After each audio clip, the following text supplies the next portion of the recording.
we're in the midst of a multi-year journey to really transform our operating model. And from the numbers part of it, what we've identified is that there's an opportunity for $80 million of annual incremental NOI to come through our operating model transformation. Really underneath of it is tapping into the power of technology, centralized services, and then also the benefits of owning a dense sort of clusters of assets.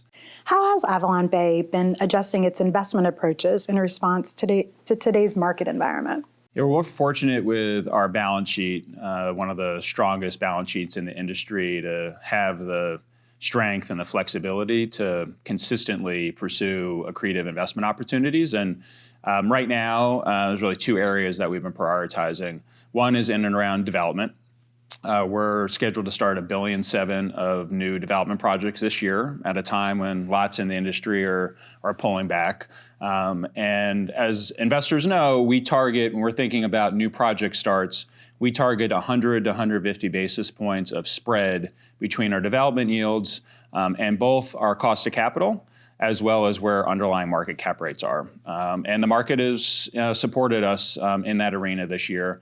A big part of that is we raised equity capital in 2024 via an equity forward, $890 million of capital at an implied cost of 5%. And so the bulk of our development starts this year, we're deploying that money in development yields in the low to mid 6 type of range. So a nice spread to where we raised that cost of capital.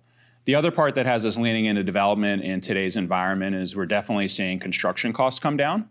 And so when we think about our ability to build at a lower basis, that's a basis that will be with us forever and should accrue to the benefit of shareholders over time. So that's one big area of investment for us. The other is in the repurchase of our stock. And we announced yesterday that year to date in 2025, we repurchased almost $490 million of our stock at an implied price of $182 a share. It's being funded through a mix of asset sales and some incremental leverage.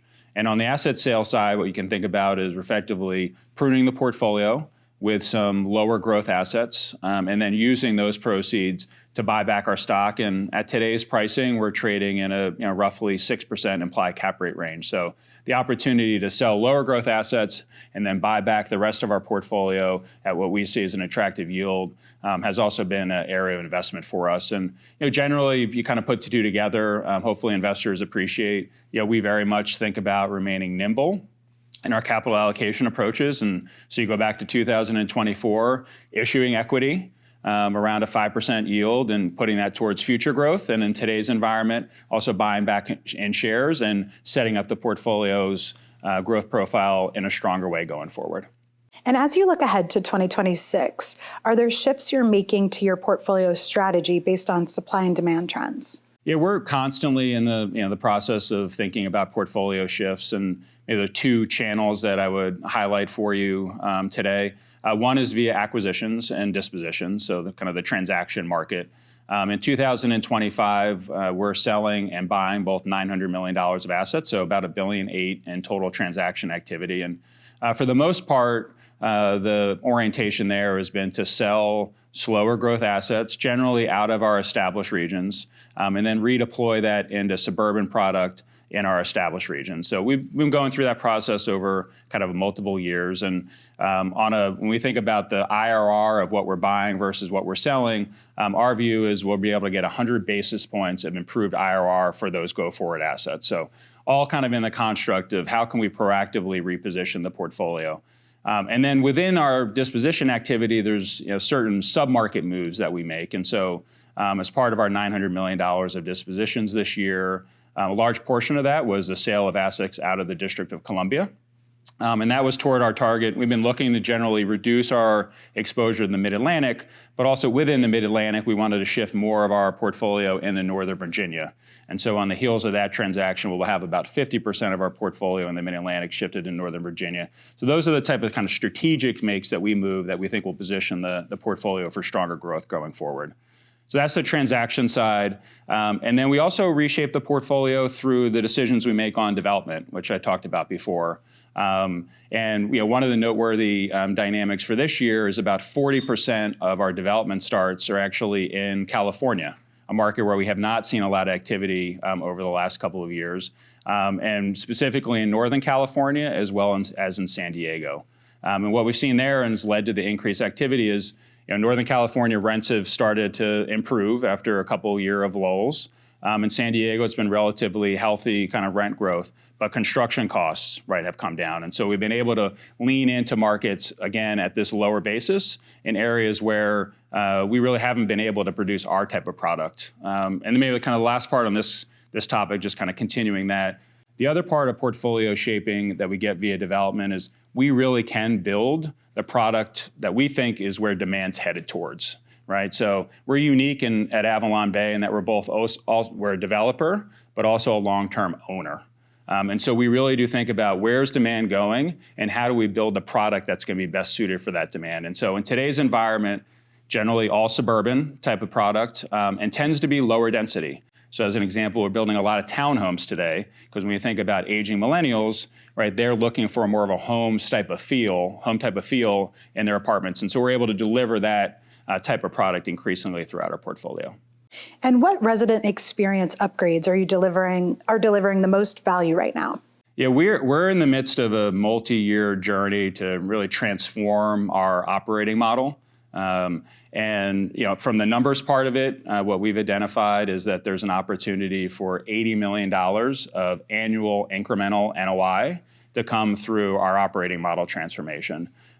Really underneath of it is tapping into the power of technology, centralized services, and then also the benefits of owning a dense sort of clusters of assets. And we've been going through really all aspects of the customer journey. I'd say today where we're getting the most value is really in the prospect interactions. These are people who are looking for new apartments, coming onto our website, looking to book tours. In today's environment, we're able to handle close to 95% of those interactions completely via technology. And so we've been taking those types of tools and now bringing it through the rest of the customer journey.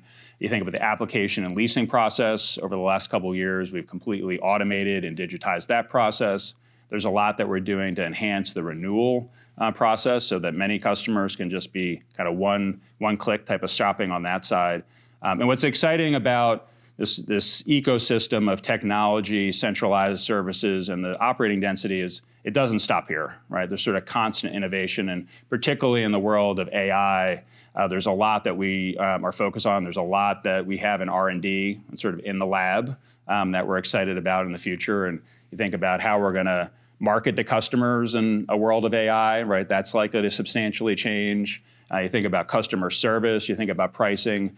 So we're constantly innovating at AvalonBay and excited for, the goal is we want to be able to deliver enhanced value to customers. And increasingly those customers want to have access to you 24/7, and they want to do it through their preferred channels. And so we're developing a suite of tools to be able to do that. And then for shareholders, utilizing these tools, we also think we'll be able to increase the revenue opportunity as well as increase our operating efficiencies. And what's the most important multifamily housing trend you see unfolding in 2026? Yeah, for 26, the top story is one around supply. Supply is coming down significantly across our markets, the tune of coming down 40%, actually both in our established regions and in our expansion regions. And in the established regions, we're getting down to levels of supply that we haven't seen in a long time. This really goes back to kind of 2012, post-GFC. Our expectation is for 2026, deliveries as a percentage of stock in our established regions is going to be down in the range of 80 basis points. So very low levels. Given how hard it is to get new entitlements and how long it takes to get new entitlements in our established regions, our view is we're going to be in this lower for longer supply dynamic for at least a couple of year period of time.